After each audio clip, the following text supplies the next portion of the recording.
सतगुरु नर बिन सतगुरु नर रहत भुलाना भुलाना भुलाना ना भुलाना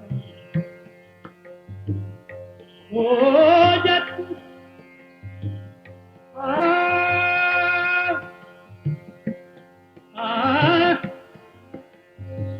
खोजत खोजत फिरत राह नहीं जाना बिन सतगुरु नर रहत भुलाना भुलाना भुलाना। किसी मित्र ने एक पत्र लिख के पूछा था, ये गीत जो हमने सुना इसका अर्थ क्या है? कौन मित्र थे वो? किसने लिखा था? जब आप लिखें, कोई प्रश्न लिखें तो अपना नाम लिखा करें। बिन सतगुरु नर रहत भुलाना।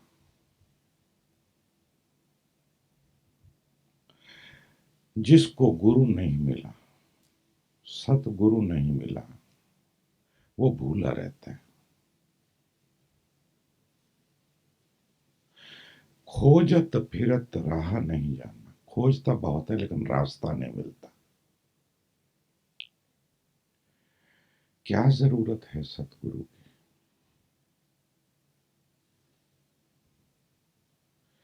सतगुरु है कौन?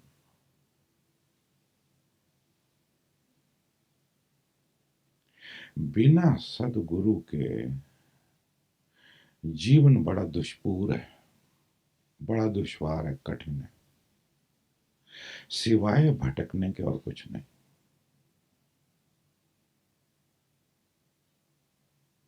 सतगुरु का अर्थ है जिसने जान लिया कि वो क्या है, जिसने जान लिया है कि वो क्या है, वो कौन है, वो कर सकता है सहायता तुम्हें भी ये जानने में कि तुम कौन हो, तुम क्या हो। तुम जो मानते हो कि तुम हो वो तुम नहीं हो, और जो तुम हो वो तुम जानते नहीं कि तुम हो क्या। यदि मैं आपसे पूछूं कि आप कौन है तो आपका क्या उत्तर होगा? आप कहेंगे कि मैं भारतीय हूं, मैं हिंदू हूं, मैं पुरुष हूं, मैं पिता हूं, मैं डॉक्टर हूं, इंजीनियर हूं, यही ना कहोगे। ये तो आपकी बाहरी पहचान है जो बदलती रही है और आगे भी बदलती रहेगी। जब तुम छोटे थे तब तुम क्या थे? किसी छोटे बच्चे को पता है कि वो हिंदू है या मुसलमान है? ये उसे सिखाया गया है कि तू हिंदू है। जब हम सिखाते हैं कि तू हिंदू है, वो सीख जाता है, वो मान लेता है, फिर सारी जिंदगी इसी बात को पकड़े रहता है। कोई हिंदू नहीं है, कोई मुसलमान नहीं है, बस बच्चा बच्चा है, कोई पहचान नहीं है। बिना पहचान के इस जगत में हम प्रवेश करते हैं। पहचान तो चाहिए। काम चला हुआ है, काम चलाने के लिए ठीक है, सच नहीं है, लेकिन ये सच हो जाती है। अब तुमने ये भी मान लिया कि तुम पुरुष हो, तुम स्त्री हो, ये भी काम चला हुआ है, ठीक है, होना चाहिए, लेकिन ये सच नहीं है। तुम वस्तुतः जो हो वो ना पुरुष हो ना स्त्री हो। और हिंदू मुसलमान तो हो ही नहीं, भारतीय अभारतीय भी नहीं हो, पाकिस्तानी भी नहीं हो, इंडियन भी नहीं हो, जर्मन भी नहीं हो, वेस्टर्न भी नहीं। अगर ये सारी पहचान जिसको मैंने मान लिया है कि मैं हूं, इसको अगर छोड़ दें तो बाकी बचेगा क्या? तो जीव घबराता है, इसलिए पकड़े रहते हैं। एक जैन बड़े जोर से कहता है कि मैं जैन हूं। उसे कुछ पता नहीं है कि जैन का अर्थ क्या है। किसी हिंदू को पता नहीं कि हिंदू माने क्या। किसी मुसलमान को नहीं पता कि मुसलमान यानी क्या। मान्यता है, धारणा है, परिवार ने दी है, समाज ने दी है, देश ने दी है, काम चला हुआ है, फंक्शनल है, लेकिन सच हो गई है। झूठ सच हो गया है, और सच कहां छूट गया है पता ही नहीं। सतगुरु वापिस तुम्हें सच की ओर ले आता है। जिस व्यक्ति को सतगुरु नहीं मिला, उसका जीवन ऐसे ही व्यर्थ गया, ऐसा कबीर कह रहे हैं इस गीत में। मैं आपसे सीधा कहूं तो शायद आपको भरोसा ना आए, लेकिन कबीर 500 साल पहले हो गए, स्थापित हैं, सब अब मानते हैं कि वो संत हैं। जब वो जिंदा थे तब तो उनका बुरा हाल था, तब उन्हें लोग शंका की दृष्टि से देखते थे, उन पर नाराज होते थे, उनसे झगड़े करते थे। जिंदा व्यक्ति को कौन समझ पाता? जब स्वयं को ही नहीं समझे तो सतगुरु को क्या खाक समझेंगे? सदगुरु जब चला गया, लेकिन तब कुछ अर्थ नहीं रहता। तभी अगर तुम मान लो, समझ लो, तो कुछ हो सकता है, क्योंकि उससे फिर इंटरेक्शन होगा, कुछ जीवन में परिवर्तन आएगा। और जीवन में परिवर्तन के नाम से हम बहुत डरते हैं। एक मित्र है, संभवतः वो जर्मनी से आई है, तारा उसका नाम है। पता नहीं कैसे आ गई, उसको भी पता नहीं है। जब यहां पहुंच गई तो घबरा गई कि मैं कहां आ गई, मैं क्यों आ गई, ये हो क्या रहा है। अभी का पता नहीं, लेकिन जिस दिन पहुंची थी उस दिन वो घबरा गई। आना तो चाहती थी, लेकिन परेशानियां बहुत थी वहां पर, परिवार में थी, कुछ मित्र की थी, बॉयफ्रेंड की थी, या न जाने क्या था। लेकिन कोई शक्ति उसे खींच के इस कैंप में ले आई सीधे। ये कैंप तय हुआ 40 दिन का। ईमेल से लोगों को खबर कर दी गई, उसमें कहीं उसका नाम होगा। उसको पता लगा, उसके भीतर भाव जागृत हुआ कि चलो इस कैंप में चलें। वो आना चाहती थी, फिर द्वंद में थी, जाऊं कि नहीं जाऊं, जाऊं कि नहीं जाऊं। और अंततः ये घट ही गया कि वो आ गई, और संभवतः पीछे से लोगों को नाराज करके आई। जब यहां आ गई तो यहां पर तो सब अजनबी हैं, किसी को वो जानती नहीं है। देश भी अजनबी है, जगह भी अजनबी है। तो मन में घबराहट होने लगी कि मैंने ठीक किया कि गलत किया, करना चाहिए था कि नहीं करना चाहिए था। ऐसा होता, मन नए से डरता है। जो जाना पहचाना नहीं है उससे डरता है। हर मित्र जब पहली बार मेरे शिविर में आने का भाव उसको होता है तो उसको एकदम से फ्लक्चुएशन चालू हो जाता है, ऊपर नीचे, आगे पीछे, जाऊं कि नहीं जाऊं। सतीश जी तो बहुत पुराने, खैर उनको अब उनको भी होता है। लेकिन कोई शक्ति खींच के ले आती है जिसकी हमें कोई खबर नहीं। हमें लगता है कि हम जा रहे हैं, तुम कहीं नहीं जा रहे बाबा, तुम ले जाए जा रहे हो, तुम कहीं भेजे जा रहे हो, और तुम्हारा रेजिस्टेंस है। तुम अपनी ओर से सब बाधा खड़ी करते हो, लेकिन फिर भी घट जाता है, उसको घट गया। सतगुरु से डरते हैं, क्यों? वो कुछ ऐसी बातें कहता है जो हमें जचती नहीं। क्योंकि जो हमें जचता है उसके हिसाब से हमने जीवन बना रखा है। उसके पास हम जाते हैं तो सब उलट पुलट होने लगता है। हम कुछ मानते हैं, वो कुछ कहते हैं। या तो हम ठीक या तो सतगुरु ठीक।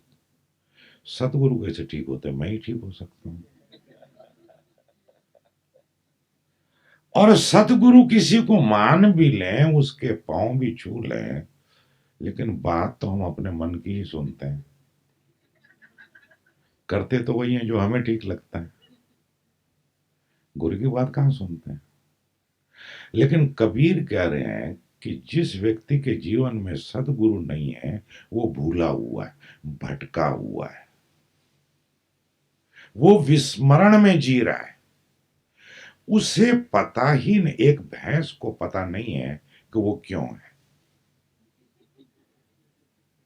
एक गाय को भी पता नहीं। घोड़े और ऊंट ये सब उसी परिवार में, उसी बिरादरी में, उनको पता नहीं है। लेकिन आदमी को पता हो सकता है। क्यों? आदमी के पास ऐसा कुछ है जो ना तो पशु के पास है, ना पक्षी के पास है, ना इन झाड़ों के पास, वृक्षों। क्या है वो है चेतना। एक वृक्ष नहीं जानता कि वो है, एक भैंस भी नहीं जानती कि वो है, लेकिन व्यक्ति जानता है कि मैं हूं। लेकिन उसे ये पता नहीं कि ये होना क्या है। सतगुरु उसे बताता है कि ये होना क्या है। ये तेरा स्रोत है, यहीं से तू आया है। और अगर तू स्रोत से जुड़ा रहा या जुड़ गया तो तेरे जीवन में मंगल ही मंगल हो जाएगा। और अगर स्रोत को तू भूला रहा तो फिर अमंगल ही अमंगल, कष्ट ही कष्ट, दुख ही दुख है, पीड़ा ही पीड़ा है। फिर तू जितना सिर पटक, उसमें कोई बदलाव होने वाली नहीं। बिन सत गुरु नर रहे तो बुलाना, खोजत फिरत रहा नहीं जाना। खोजता व्यक्ति बहुत है कि सुखी हो जाऊं। क्या खोजता है? आप खोज क्या रहे हो? एक शब्द में अगर कहें तो सुख खोज रहे हो, या बताइए कुछ और खोज रहे हो? गर्लफ्रेंड खोज रहे हो क्या? अरे गर्लफ्रेंड भी किस लिए खोज रहे हो? कि गर्लफ्रेंड मिल जाएगी तो सुख मिल जाएगा। लेकिन उनसे पूछ लो जिनको मिल गई है, वो सोच रहे हैं कि ये देवी जी कब विदा हो तो हम सुखी हों। उनका सुख गर्लफ्रेंड की विदाई में। कोई किसी के अनुभव से सीखने को तैयार नहीं है। न जाने कोटि कोटि लोगों, अरबों खरबों सालों से इस धरती पर हो गए, सबने वही मूर्ता की। कोई मूर्ता कोई नई चीज नहीं है, कोई नया उद्घाटन नहीं है। कोई सोचता है धन मिल जाए तो सुखी हो जाऊंगा, बड़ा घर बना लूं तो सुखी हो जाऊंगा, नाम कमा लूं तो सुखी हो जाऊंगा।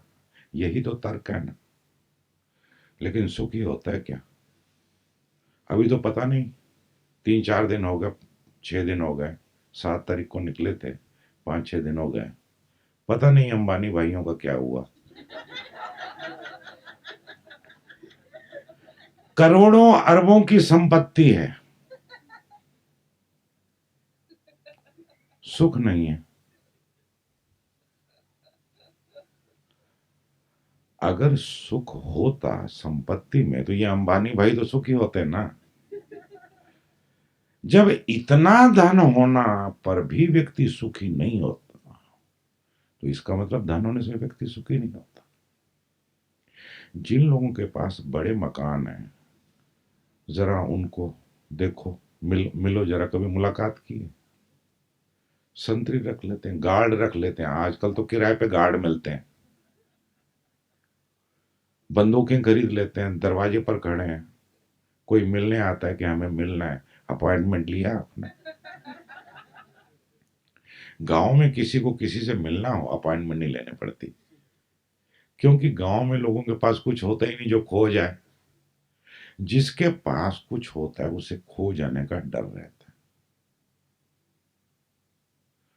संपत्ति हो, गर्लफ्रेंड हो या बॉयफ्रेंड हो, जहां जहां तुम प्रोजेक्ट करते हो कि ये हो गया तो मैं सुखी हो जाऊंगा, वो शुरू शुरू में लगता जरूर है, लेकिन जब जाते हो तो मिलता मिलता तो नहीं है। फिर लगता कि कहीं कुछ गड़बड़ है, तब ढूंढते हो किसी साइकेट्रिस्ट को।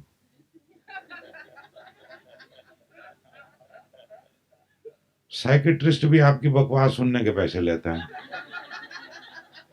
पैसे दे के लगता है कि हाँ कुछ हो रहा है, सब ठीक हो जाएगा, कुछ होता होता नहीं। टाइम पास होता है, भ्रम आगे बढ़ता रहता है कि आज नहीं ठीक हुआ कल हो जाऊंगा, कल फिर आज हो जाता है, फिर लगता है कल ठीक हो जाऊंगा, फिर कल आज हो जाता है। सब चीजें वहीं खड़ी रहती हैं, तो कहीं कुछ गड़बड़ है। ये गड़बड़ सिर्फ सदगुरु बता सकता है, वो ठीक नहीं कर सकता। ये बात याद रखना, सदगुरु कोई चमत्कार की डंडी नहीं है उसके पास कि आपके सिर पे लगाएगा और सब ठीक हो जाएगा। अगर ऐसा होता तो ओशो ने सबके सिर पे लगा दी होती। अब ओशो के ही सन्यासी इधर उधर भटक रहे हैं, ना घर के ना घाट के। जब तक वो थे तो एक, चलो फिर भी एक दिशा थी, एक सहारा था, एक दिशा थी, एक आशा थी। अब शरीर से वो विदा हो गए। अब उनसे कैसे सेतु बनाना और उनसे कैसे जुड़े रहना, ये कला तो सीखी नहीं। तो कटी पतंग की तरह मैं जब देखता हूं वहां पर पूना में ओशो के सन्यासियों को, तो दूसरे जो संसारी लोग हैं वो फिर ठीक ठाक लगते हैं। कम से कम उनको पता तो है क्या चाहिए, गर्लफ्रेंड चाहिए, बॉयफ्रेंड चाहिए, मकान बनाना है, धन कमाना है, नौकरी चाहिए, कुछ तो कर रहे हैं। इनको तो यही पता नहीं कि कर क्या रहे हैं, जाना कहाँ है। पीछे कुछ छोड़ दिया, आगे कुछ मिला नहीं। अब बैठ के सतगुरु अगर मिल गया तो हेल्प कर सकता है, सहायता कर सकता है, लेकिन सहायता लेना या ना लेना ये तो फिर तुम पर निर्भर है। तुम रख लेते हो एक सदगुरु अपने पास पांव छूने के लिए, हो जाए वंस इन ए वाइल उसके दर्शन कर लिए, पांव छू लिए, हो गया काम। ऐसा नहीं भाई, सदगुरु तो आ गए, वो तो तुम्हारी सारी धारणाओं को एक एक करके जला डालेगा, राख कर देगा। तुमसे वो सब छीन लेगा जो तुम्हारे पास व्यर्थ है, ताकि तुम्हारे भीतर जो सार्थक है वो उभर आए। सार्थक गुरु देता नहीं है, वो तुम्हारे पास है, उसको तुमने ढक दिया है, चादर पे चादर डाल दिया, उसके ऊपर कुछ और डाल दिया, उसके ऊपर कुछ और डाल दिया, न जाने कहां छिपा दिया तुमने उसको। अभी जब ध्यान करते हैं तो कई मित्र आके कहते हैं कि स्वामी जी मैं तो बड़ा अशांत हो गया हूं, मैंने सोचा था कि मैं ध्यान करूंगा तो बड़ी शांति हो जाएगी। ध्यान करने से शांति हो जाती तो फिर मजा ही आ जाता। ध्यान करने से शांति बांति कुछ नहीं होती। ध्यान करने से तुम्हारे भीतर की छिपी हुई अशांति पहले प्रकट होती है, जिसको तुमने छिपा रखा है, दबा रखा है, न जाने क्या क्या दबा रखा है। कूड़ा करकट कचरा सड़ा गला, कोई किताब थी तो वो दबा रखी है, कोई गहना था तो वो छिपा रखा है, वो शादी वाले कपड़ा सूट पहना था, एक दिन पहना था, अब दबा हुआ है। जो चीजें हम दबाते जाते हैं, छिपाते जाते हैं, ठीक है, बाहर की वस्तु तो फिर कभी हम उठा के फेंक सकते हैं, लेकिन जो तुमने भीतर दबा दिया है उसको निकालना जरा तप का काम है, धीरज का काम है। लेकिन तब हड़बड़ा जाते हैं कि ये मेरे मुझे क्या हो रहा है, ऐसा क्यों हो रहा है। शांति रखो, ठीक हो रहा है, बहुत अच्छा हो रहा है, यही तो कर रहे हैं। जो जो तुम्हारे गलत धारणाएं हैं, विचार हैं, भावनाएं हैं, इच्छाएं हैं, वो तुम्हें धीरे धीरे बताता है, समझाता है और तुम्हें सीधी राह लगाता है। आगे उसकी बात आएगी, खोजत फिरत राह नहीं जाना। खोजता है बहुत, राह नहीं मिलती। राह तभी मिलती है जब कोई गुरु मिल जाए।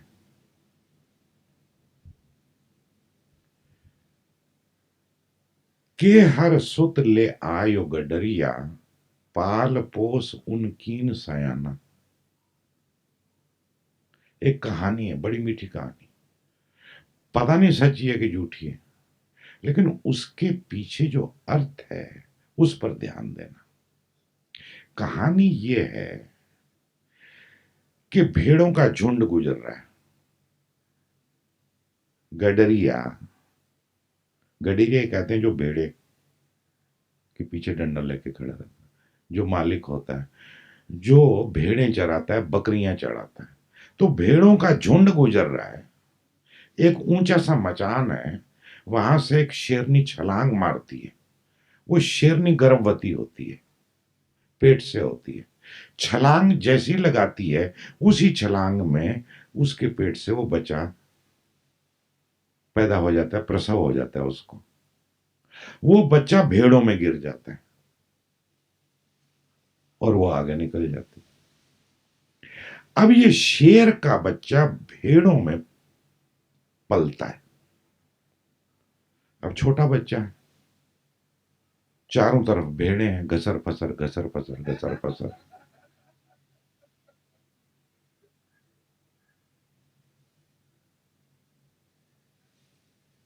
अब वो गडरिया उस बच्चे को ले आया, वो भेड़ों के साथ पलने बढ़ने लगा, एक दिन बड़ा हो गया। वो उन भेड़ों के साथ ही खेलता था, भेड़ों के साथ ही खाता था, भेड़ों की ही उसने भाषा सीखी, भेड़ों की तरह ही वो मिमियाता था। एक दिन किसी जंगल से एक शेर आया अपने शिकार की तलाश में। उसने देखा बहुत सारी भेड़ें और उस बीच में एक शेर का बच्चा है। जब शेर ने देखा कि ये भेड़ों में ये शेर का बच्चा क्या कर रहा है, तो उसे बड़ी हैरानी हुई कि ये घसर फसर चल रहा है, ये तो शेर का बच्चा है। अब शेर क्या होता है? शेर तो होता है अकेला, जंगल का राजा, आजू बाजू कोई फटक नहीं सकता, उसके क्षेत्र में कोई प्रवेश नहीं कर सकता। वो भेड़ नहीं है कि झुंड में जिए, वो तो अकेला जीता है। क्या शान होती है। तो उसने देखा कि ये कर क्या रहा है बच्चा, तो उसी समय उसको बड़ा आश्चर्य होने लगा, क्योंकि वो भेड़ों की तरह व्यवहार कर रहा था। वही बात कबीर गीत में कह रहे हैं कि हर सुत ले आयो गडरिया। कि हर माने शेर, सुत माने बच्चा, गडरिया ले आया, पाल पोस उन कीन सयाना। उसको पाल पोस के उसने बड़ा किया। करत कलोल रहत अजयन संग। अजनबियों में वो पैदा हुआ, लेकिन उनके साथ वो खेलता रहा, कलोल करता रहा। अपन मर्म उन्होंने जाना, उसे पता ही नहीं कि वो शेर है, वो कौन है।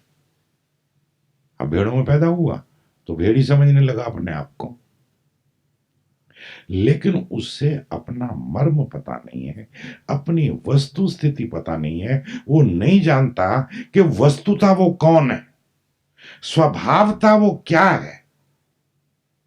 आपन मर्म उन्हू नहीं जाना।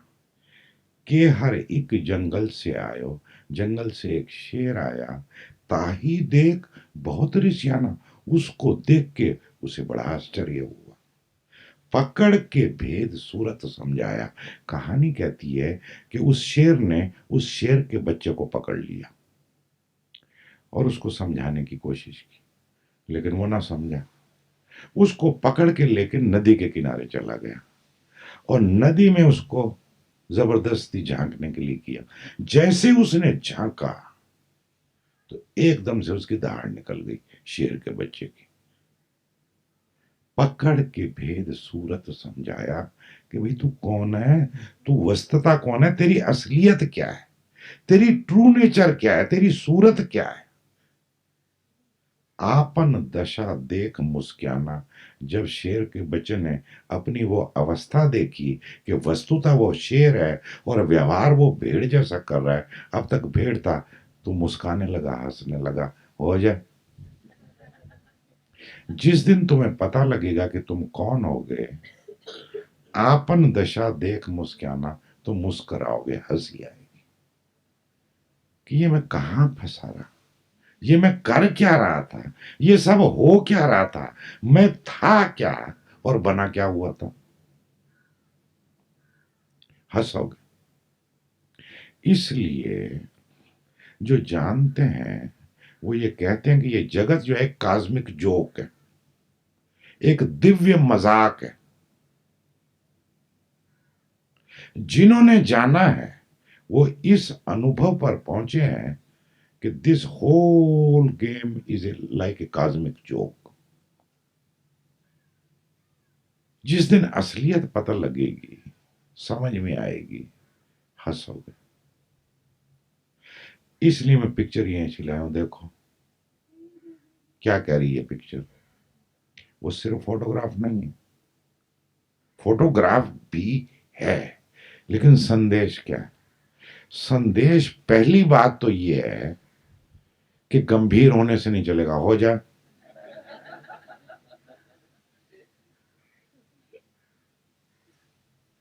देखिए कैसे बच्चे कितना हंस रहे। तुम बड़े गंभीर हो अपनी मान्यताओं में, अपनी सोच में, अपनी धारणाओं में। ये गंभीरता टूटनी चाहिए, ये संदेश। जो जान लेता है वो इस भांति हंसने लगता है। मैं ओशो के साथ काफी दिन रहा, नजदीक रहा, तो कुछ निकटता भी मैंने देखी है। वो जब भी प्रवचन करके जाते थे, अंदर जाके बहुत हंसते थे।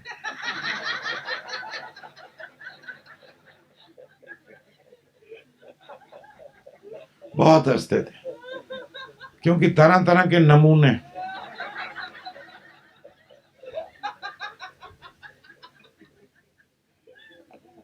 एक से एक कलाकार।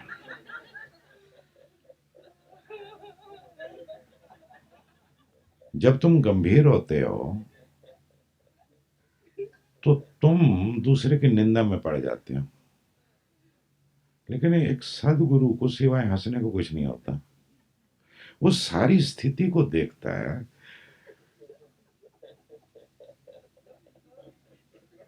बहुत जोरों से हंसते थे, बिल्कुल ऐसे ही हंसते थे। ये ऐसी हंसी वाली पिक्चर आपको और कहीं मिलेगी नहीं। ऐसी पिक्चर मैंने ही पकड़ी है उनकी। देखो कैसे दांत दिखा रहे हैं।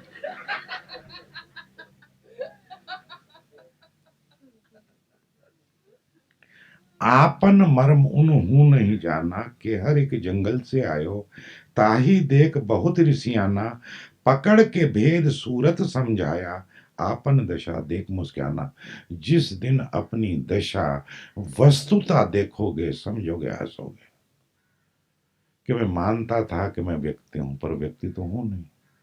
मैं मानता था कि मैं, मेरा जन्म हुआ, जन्म तो मेरा हुआ नहीं। मैं मानता था कि मैं मरूंगा, लेकिन मरने जैसी कोई चीज नहीं है। अब या तो ये सारे लोग पागल हैं और हम समझदार हैं, या फिर ये समझदार हैं और हम पागल हैं। दोनों में से एक बात तो होनी चाहिए। कहीं ना कहीं हमें भी लगता है कि वो ठीक है। क्यों? क्योंकि वो गैर गंभीर है।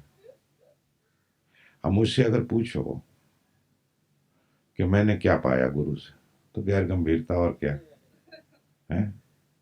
धीरे धीरे गंभीरता टूटती चली गई। अब तुम कुछ भी उल्टा सीधे करो, पहले मैं फिर गंभीर हो जाता था, अब नहीं होता या कम होता हूँ। हालांकि तुम इसको भी टेकन फॉर ग्रांटेड करते हो, तो मरो, मैं क्या करूं, इसमें मेरे बाप का क्या जाता है। आई डोंट लूज एनीथिंग, छोड़ दिया वो भी। जस कुरंग वच बसत बासना, जैसे एक हिरन की नाभि में सुगंध बसती है, कस्तूरी होती है। एक हिरन होता है, उसकी नाभि में कस्तूरी होती है, और कस्तूरी की जो खुशबू है वो इतनी फैल जाती है, दूर दूर तक फैल जाती है। कबीर अब एक दूसरी उपमा दे रहे हैं, एक दूसरा उदाहरण दे रहे हैं। जस कुरंग बिच बसत बासना, खोजत फिरत, खोजत मोड़ फिरत चौगाना। कि मूर्ख वो हिरन, उसको लगता है न जाने ये कहां से गंध आ रही है, वो जहां से आती हुई लगती है उस तरफ वो चल देता है उसको खोजने के लिए। लेकिन वो तो पागल है, क्योंकि सुगंध उसके भीतर है, सुख तुम्हारे भीतर है। सुख की जो आशा है वो झूठी नहीं है, क्योंकि वो तुम्हारा स्वभाव है। लेकिन तुमको पता नहीं है कि ये सुख बाहर नहीं है, और चल देते हो। ये जिस हिरन की बात कबीर कर रहे हैं वो तुम ही तो हो, ये कोई और नहीं है भाई। तुम्हारे भीतर खोज क्या है? सुबह से लेकर रात तक जरा सोचो, क्या खोज है? सुख चाहिए, प्रसन्नता चाहिए, आनंद चाहिए, यही ना। रुपया कमाते हो किस लिए? सुख हो जाए, बराबर।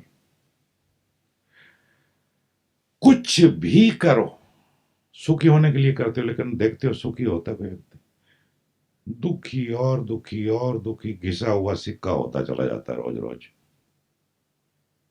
जरा देखो लोगों के चेहरे, जितना व्यक्ति बूढ़ा होता चला जाता है, बजाय उसके चेहरे पर प्रसन्नता दिखाई पड़े, उदासी दिखाई पड़ती। डिप्रेशन, मरा हुआ बेटे छोड़ गए, बेटी भाग गई किसी के साथ, हालत खराब।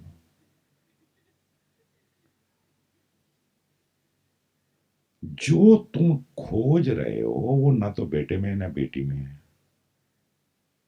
ना माता पिता में है, ना संसार में। वो तुम्हारे अपने भीतर है, वहां तुम खोजोगे नहीं। हो जाए, हो जाए। एक सूफी संत ये राबिया, बड़ी विचित्र महिला थी। महिलाओं में तीन चार महिलाओं के नाम आते हैं। एक राबिया का नाम आता है, एक मीरा का नाम आता है, एक सहजो का नाम आता है, और भी दो चार हुए हैं। एक कश्मीर में हुई है लल्ला, यंग लड़की थी, 16 18 20 साल की, नंगी फिरती थी, निर्वस्त्र, और सब उसे अल्लाह कहते थे। वो कहते थे लल्ला मने अल्लाह। ऐसी निर्भय निर्वस्त्र महावीर की तरह रहती थी, कम प्रसिद्ध है। ऐसे एक थी राबिया, राबिया अल अदाबिया उसका पूरा नाम था। एक दिन वो लैंप लेके कुछ खोज रही थी। आते जाते किसी ने पूछा, राबिया तू क्या खोज रही है? तो उसने कहा कि मेरी सुई गिर गई है, मैं सुई खोज रही हूं। वो भी खोजने लग गया उसके साथ। चल, मैं भी हेल्प करता हूं तेरे को। थोड़ी देर में कोई और गुजरा, वो भी सुई खोजने लगा। फिर कोई और गुजरा, न जाने कितने 10 20 लोग इकट्ठे हो गए, सब सुई खोज रहे हैं। घंटा 2 घंटा 4 घंटे बीत गए। किसी ने पूछा कि राबिया तेरे को पक्का है कि सुई यहीं गिरी थी? उसने कहा नहीं, गिरी तो कमरे के अंदर थी।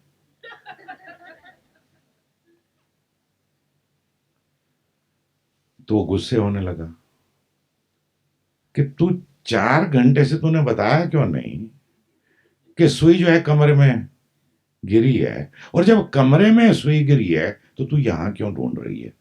तो वो जोर जोर से हंसने लगी। उसने कहा, यही तो तुम भी कर रहे हो। जहां सुई है वहां तो तुम खोज नहीं रहे, जहां नहीं है वहां तुम खोज रहे हो, और सारा जीवन उसी में बिता देते हो। और तुमको पक्का पता है, तुम्हें पता है कि सुई कहां गिरी है। सुख है कहां? किसी मित्र ने प्रश्न लिख के पूछा है कि आपने अपनी किताब में कहा है कि be in your own company, तो एक डिप्रेस्ड आदमी अगर अपनी कंपनी में रहेगा तो उसका क्या हाल होगा? बाद में चर्चा करूंगा उसकी।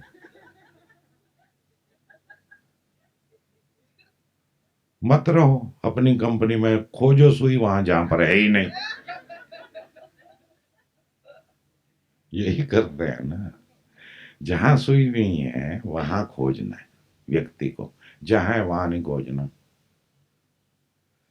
करो सुवास मन में ही देखे, यही सुगंध दो काम साना, कि ये सुगंध कहाँ बसी हुई है, कहाँ से आ रही है। और कबीर कहते हैं कि ये मूल व्यक्ति इधर जाता है, उधर जाता है, वहां क्योंकि जहां जाता है गंध वहां वहां जाती है। उसे लगता है कि ये उस दिशा से आ रही है, वो किसी दिशा से नहीं आ रही, वो अदिशा से आ रही है। वो वहीं से आ रही है जहां तुम हो, जो तुम हो। तुम सुख रूप हो, आनंद रूप हो, लेकिन हर वक्त दुखी, परेशान। अब इसको क्या कहें? अर्ध उर्ध विच लगन लगी है, छक्य रूप नहीं जात बकाना। एक बार जब लगन लग जाती है, चेतना पीछे मुड़ जाती है, भीतर की ओर मुड़ जाती है, और उसके पीछे पीछे हम चलने लगते हैं, और ये लगन बन जाती है। कल बुल्ले शाह की बात कर रहे थे, राती जागे पीर सदावे, राती जागण कुत्ते तैकन होते। लगन, जिसको लगन लगती है वो अपनी तुलना कुत्तों से करता है कि कुत्ते मेरे से ज्यादा श्रेष्ठ है। मैं रात को जागता हूं, रात को तो कुत्ते भी जागते हैं, लेकिन मैं सुबह पीर बन जाता हूं, फकीर बन जाता हूं, लोग मेरे पांव छूने चले आते हैं। इससे तो कुत्ते ज्यादा बेहतर हैं, वो तो जाके रात भर जागते हैं, मालिक की सेवा करते हैं, दिन में पड़ रहते हैं, वो पीर होने का नाटक नहीं करते। इसको कहते हैं लगन। बुल्ले शाह अपने से ही कह रहे हैं, अपने आप को गलाते जाना, काटते जाना, छोड़ते जाना व्यर्थ जो भी है, और उसको उघाड़ लेना जो वस्तुता है। छके और रूप नहीं जात बखाना। जिस दिन स्वयं से मुलाकात होती है, स्वयं के स्वरूप से पहचान होती है, उसका बखान नहीं हो सकता। अब किसी को समझा नहीं सकते, बता नहीं सकते कि क्या जाना क्या देखा। अवर्णनीय, अनएक्सप्रेसेबल, एक्सप्रेस नहीं कर सकता। जिस दिन जानोगे कि मैं क्या हूं, मैं कौन हूं, जिस दिन अपने सच्चे स्वरूप को पहचानोगे, बखान नहीं कर पाओगे फिर। छक्य और रूप, अपना रूप देखा, स्वरूप देखा, पहचान हुई, अपने से मुलाकात हुई, लेकिन अब इसका वर्णन नहीं हो सकता, किसी को कहा नहीं जा सकता। कहत कबीर सुनो भाई साधो। वो अपने शिष्यों को साधो कहते थे, जैसे ओशो के शिष्यों को हम सन्यासी कहते हैं, गोरख के शिष्यों को अवधूत कहते हैं। कोई फर्क नहीं, अपने शिष्यों से वो बात कर रहे हैं। उल्टी आप में आप समाना, सदगुरु बता रहा है कि उलट जाओ, उधर नहीं इधर, बाहर नहीं भीतर, वहां नहीं यहां, अपने आप में समा जाओ। अपने आप में समा जाओ, यानी क्या, इस शरीर में तो कैसे शरीर में समा जाऊं, घुस जाऊं, हम यही समझने लगते हैं। तुम जानते हो कि तुम हो, हर व्यक्ति जानता है कि वो है। ये होना, मैं हूं, कोई कह सकता है कि मैं नहीं हूं? ये कहने के लिए कि मैं नहीं हूं, होना पड़ेगा, होना पड़ेगा ना। ये जो होना है, मैं को निकाल दो, हूं को पकड़ लो। ये जो हूं भाव है, इसको पकड़ लो, इसमें टिके रहो। हूं, कोई मंत्र जपने की जरूरत नहीं, कोई मंदिर जाने की जरूरत नहीं, कुछ करने की जरूरत नहीं। ये जो होने का भाव है, ये सतत है। जागृत में तो ये प्रकट है, नींद में ये मौजूद है। जब तुम सोते हो तो भी होना तो कहीं गायब नहीं होता। ऐसा तो नहीं कि मर गए, सिर्फ प्रतीति नहीं है कि मैं हूं। जागृत अवस्था में प्रतीति है कि मैं हूं, सुषुप्ति में, नींद में ये प्रतीति नहीं है कि मैं हूं, लेकिन मैं हूं। क्योंकि सुबह उठ के पता लगता है कि वही मुल्ला नसरुद्दीन का एक जोक है। रात को वो अपने पांव में रस्सी बांध के सोता था, सुबह उठ के देख लेता था कि हाँ रस्सी है, इसका मतलब मुल्ला नसरुद्दीन मौजूद है। एक दिन एक मित्र को शरारत सूझी, उसने वो रस्सी रात को खोल के किसी दूसरे के पांव में बांध दी। वो सवेरे उठा, कहता कि मुल्ला नसरुद्दीन कहाँ है। मजाक है। तुम अपने आप को खो कैसे सकते हो? होने की प्रतीति भले ना हो नींद में, लेकिन होना मौजूद है, और जागृत में तो वो मौजूद है ही। इस होने को, इस होने का स्मरण, और फिर इस स्मरण में टिकना, ये सतत होना बना रहे। तुम पाओगे कि जैसे तुम इस भाव में टिकने की कोशिश करते हो, कोई लहरा के ले जाती है कहीं और। सच्ची साधना, असली साधना कुल इतनी है, कुछ और करना नहीं है, इस होने का स्मरण करना है। ये जो होने का एहसास है, मैं हूं, सतत है, इसको पकड़ लो, बार बार इसका स्मरण करो। चलते उठते बैठते, कुछ छोड़ने को नहीं कहा जा रहा। गर्लफ्रेंड की तलाश जारी रखो,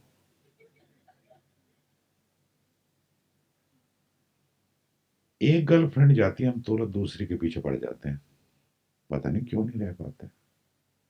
मैं ये नहीं कहता कि मत खोजो, खोजो, जितना दुख भोगना भोगो ना भाई।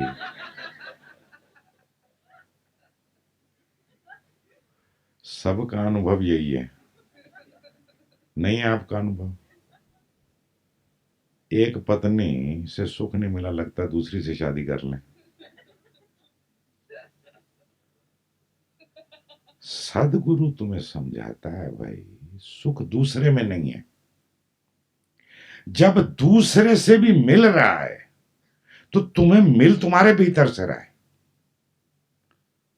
दूसरा भले ट्रिगरिंग पॉइंट हो, वो बात अलग है, लेकिन जिसको तुम सुख कह रहे हो और मान रहे हो कि ये सुख है, वो भी तुम्हारे ही भीतर घट रहा है। लेकिन चूंकि दूसरे के माध्यम से घटा है, इसलिए दूसरे की गर्दन पकड़ने लगते हो। I love you, I love you का मतलब यह कि अब गर्दन तेरी मेरे हाथ में,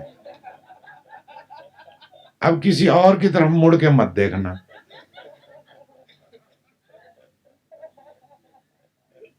अरे भाई तुम्हें सुख दिया, किसी और को भी देने दो। नहीं, आई लव यू का कुल मतलब इतना होता है कि अब तू मेरी बकरी है।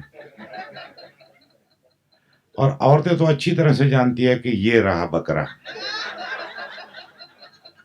औरतों को तो वैसे ही पता है। औरतों का ढंग बिल्कुल अलग होता है आई लव यू करने का।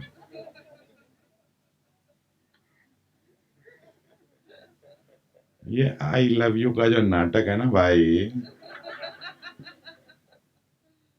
थोड़े दिन पहले ध्यान देव ही कर रहा है। ये किसी और के प्रेम में पड़ गया, एक को छोड़ के। उसको पूछता है यू रियली लव मी और नॉट।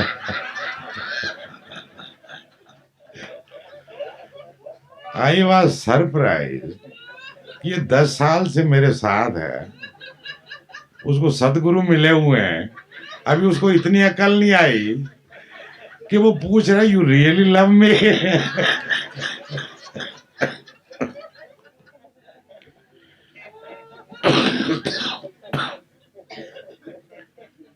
वो थोड़ा सा कहीं आत्मीयता होती है, इंटरेक्शन होता है, वो आदमी पक्का कर लेना चाहता है।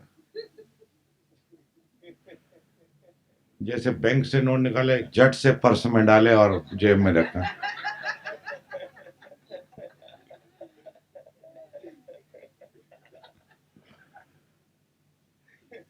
और बार बार जेब टटोल के देखता है कि है कि नहीं। इसलिए पूछना पड़ता है कि you are with me, you like me, you love me. और जब हम किसी को कहते हैं आई लव यू, उसका मतलब क्या है? उसने तो उल्टा पूछा, फिर अच्छा था थोड़ा।